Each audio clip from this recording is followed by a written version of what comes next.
just respond to that. Yes, first of all, let me kind of clarify. I think maybe you've seen other situations where retiring legislators or people about to retire are looking for a legacy. And as much as I think highly of Senator Lessard, but Senator Lessard is looking for a legacy. He has retired about 4 years ago or 6 years ago from the legislature. And this is his sort of swan song, and he wants his name on the council that is going to fund the project. So, I bet if you asked him what a TMDL is, he wouldn't know. I've talked to, and a TMDL is total maximum daily load. It's a term of art now in the world of assessing the quality of lakes, and it decides how much pollutants the lake or the stream or the water body has capacity to hold. And then, of course, once that study is conducted, will be the millions of dollars spent cleaning up to some standard that we have, should learn a lot more about a particular body of water. So I did speak to several sportsmen who have been at the forefront of this effort. Didn't know what a TMDL was. Don't have any clue that probably millions and tens of millions will be spent on just that alone. So I think they're in for a big surprise. The sportsmen, I think join hands with a lot of groups that don't care if anybody goes into the out-of-doors to hunt, to shoot, to fish, whatever. In fact, we have seen measures already at the state legislature that would ban, literally, ATVs from even private land. That one was quickly withdrawn as soon as the author realized what was in the bill. But you will find that once a body has been declared impaired, and having then the full funding available through this amendment, a whole ecosystem will be put under analysis, evaluation, use restrictions, and regulations galore, plus lawsuits. We have not mentioned the fact that groups like the Sierra Club, the Minnesota Environmental Partnership, on and on and on, will get their hands on a lot of the money. So fully expect that there will be lawsuits if they don't think enough money has been spent cleaning up a body of water. Watch them go into action when somebody decides that a lake can be delisted. If you heard about the wolf endangered species delisting, tremendous amount of evidence that it can be delisted, but they're all going to court to make sure it's back on the endangered species list. Well, the same thing will happen. And so I'd love to know, of the $11 billion, how much may be going to lawsuits, even frivolous lawsuits, because under the federal bill, any citizen, any group, anywhere can bring a lawsuit. They have standing in court under these laws that is afforded no other citizen in any other area of law. You don't have to prove you've been personally harmed or affected in any way.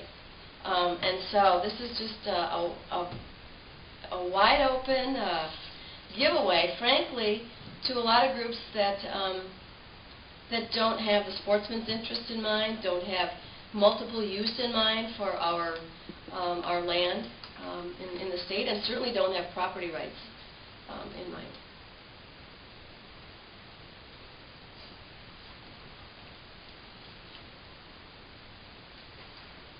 Okay, you brought up the topic that there's been some bad legislative choices, or there's been some problems with the funding being misdistributed.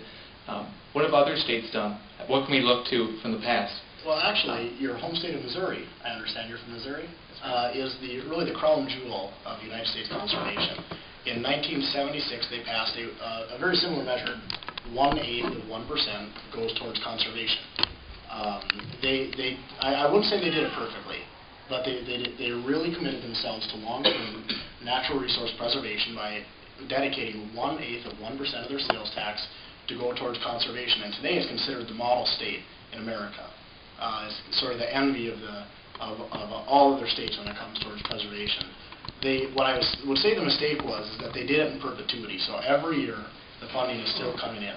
Minnesota looked at that, looked at the model, said this is a good plan to really fix some of these problems. However, let's do it for 25 years. Let's stop at 25 years. If it's considered very successful and appropriate, the voters can choose to renew it. Let's look at what worked, what didn't, Do we need more? Do we need less? But I would say that they've really been considered a model for this, and Minnesota legislature looked at them, said this is something that we think can work, but augmented it slightly to say let's take a 25-year span, see how it's invested, and then let's see if we should renew it, lessen it, or if it's unpopular, it's removed from the Constitution.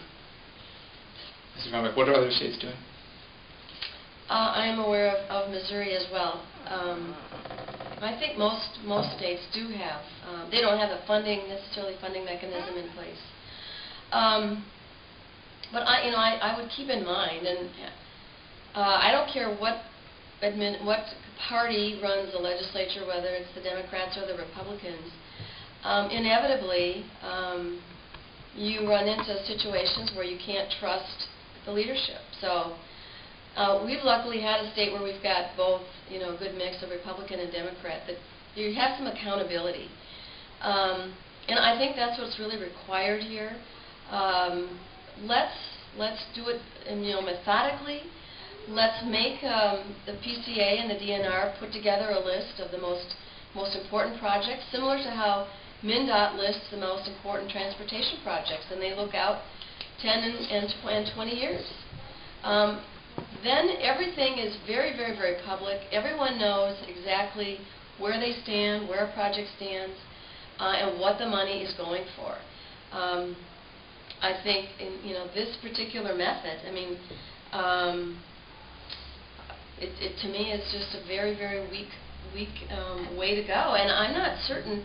See, without the oversight, you can't be certain that the money will be spent very well. I'm aware of, for example, there's a lake in Wright County that has a stream running into it that is only actually flowing about 2 weeks of a year, and it's a very small stream. And somewhere along the line it was proposed that what was needed there was a $6 million water treatment plant at the mouth of this little stream. So you've got just sort of overkill, and I think that's why you have a legislature, in the process, people who are very, very knowledgeable, who there's 20, 25 people on a committee who study the environment and are very up to date on their issues. This process is going to have a small handful of folks, 4 legislators maximum out of the 201, that are really going to know what's been proposed and have studied very directly. The old method is the one that works, and I think I don't know that we have really seen information that proves that it isn't. Mr. Poster, what can we learn from what other states have done? I'd like to know. Or you can go ahead and please. Yeah, well, we can take both those. The first is that there are lists. The LCCMR, the lottery people, they've come up with a 50-year conservation plan on what they think Minnesota's priority should be over the next 50 years. It's not that we don't have good ideas of what we should be doing. The problem here is talking about funding. We haven't funded these. That's really what this bill is about. It's not regulation. It's not about telling people what to do with their land. I know that I grew up on a farm. You're always leery of big government coming in and telling you how to run your farm, your land. This doesn't have one word of regulation. This is going to work with people who want to work. So we know what to do. There are lists, there are plans. Bud Grant said this week, we've got book libraries full of plans about conservation in Minnesota. That's not the question here. We know what to do. We need funding to do it.